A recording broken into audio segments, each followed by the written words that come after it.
Tuhan bersamamu. Inilah Injil suci menurut Santo Markus.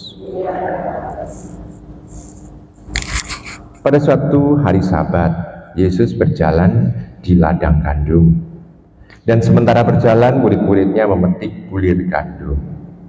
Maka kata orang-orang Farisi kepada Yesus, "Lihat, mengapa mereka berbuat sesuatu yang tidak diperbolehkan pada hari Sabat?" Jawab Yesus kepada mereka, "Belum pernahkah kamu baca apa yang dilakukan Daud ketika ia dan para pengiringnya kekurangan dan kelaparan? Tidakkah ia masuk ke dalam rumah ibadah waktu Abiatar menjabat imam agung, lalu makan roti saji yang tidak boleh dimakan kecuali oleh imam-imam, dan memberikannya pula kepada para pengikutnya?" Lalu kata Yesus kepada mereka, "Hari Sabat diadakan untuk manusia, bukan manusia untuk hari Sabat. Jadi Anak Manusia adalah Tuhan juga atas hari Sabat." Demikianlah sabda Tuhan. Ibu, Bapak, Saudari, terkasih dalam Tuhan, memang aturan hari Sabat zaman Tuhan Yesus itu sungguh-sungguh jelimet, dan sungguh-sungguh membuat orang itu harus teliti betul hukumnya di sana. Bahkan pada saat hari Sabat, untuk melangkah di luar rumah pun itu juga dihitung.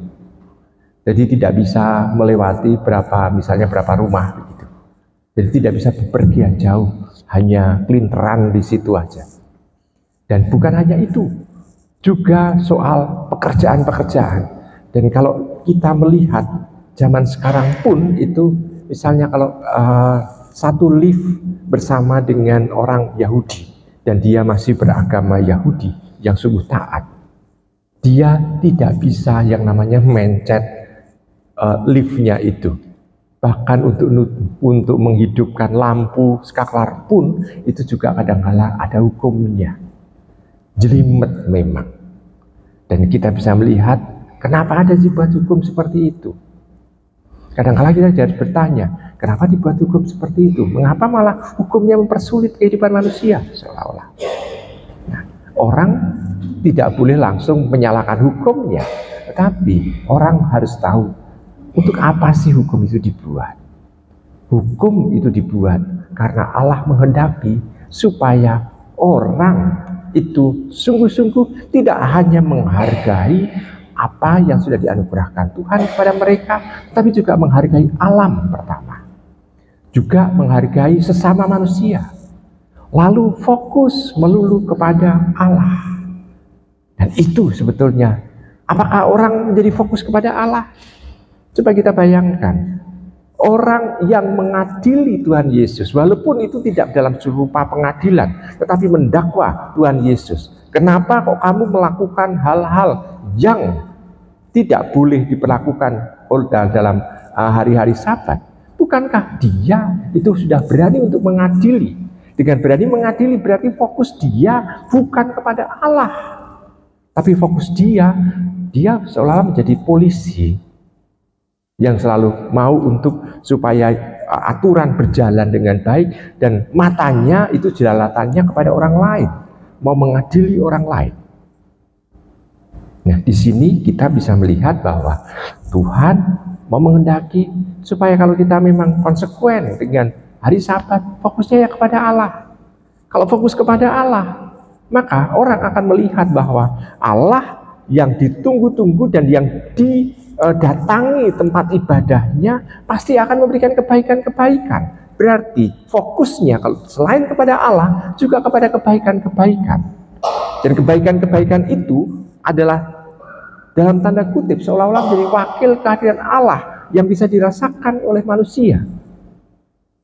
Nah, Ibu, Bapak, Saudari-saudari terkasih dalam Tuhan, dengan demikian kita bisa melihat di sana Tuhan Yesus mau kembali meluruskan kita supaya Kita kalau melihat banyaknya hukum, misalnya adanya hukum-hukum dalam yang berhubungan dengan kehidupan rohani, kita tidak langsung mengatakan kok sulit, kok begini, kok begitu.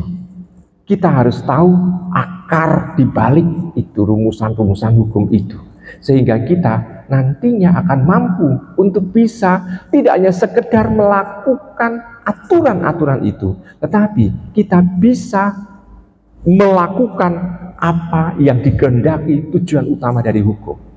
Karena kalau kita hanya taunya pokoknya yang penting hukum ini itu jangan sampai dilanggar, kadang-kala orang hanya sampai kepada yang namanya rumusan begini, kami itu akan melaksanakan sabda ini dan kami akan menjauhi larangan-larangannya, hanya sampai kepada situ. Tetapi harusnya orang harus sampai kepada saya melakukan hukum itu karena saya mau untuk bisa ikut merasakan sang pembuat hukum itu, yakni Allah sendiri, karena itu hukum agama. Kalau bisa merasakan itu, berarti kan orang mengalami kedekatan dengan Allah. Kalau saya ikut seolah-olah merasakan kedekatan itu. Karena kalau enggak, orang akan mudah untuk juga menyingkirkan hukum-hukum positif lainnya demi untuk rumusan hukum Allah katanya. Coba kita melihat, kalau ada perempatan jalan, ada lampu merah, kalau orang melanggar, berjalan terus-menerus. Yang saya pikirkan coba sederhana, hukum yang kelihatan lampu merah saja bisa dilanggar. Hukum Allah, Allah kan nggak melihat, enggak, istilahnya Allah tetap melihat, tapi Allah kan hukumnya itu kan orang-orang kan nggak tahu ini hukum Allah yang seperti apa. Apakah dia bisa dijamin taat akan hukum Allah yang tidak kelihatan? Lampu lalu lintas yang ceto welo-welo aja bisa dilanggar, apalagi hukum Allah yang nggak kelihatan.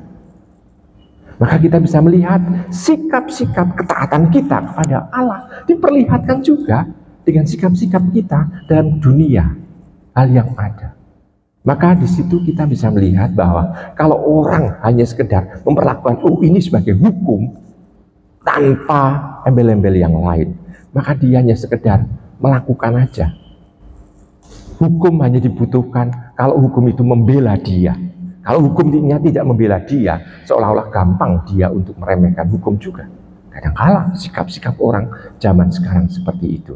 Maka mari kita berusaha untuk memahami secara lebih mendalam lagi kenapa Allah menginginkan adanya hukum itu, sehingga kita mudah untuk bisa melakukannya dan kita bisa merasakan apa yang dikehendaki oleh Tuhan itu. Selamat merenungkan.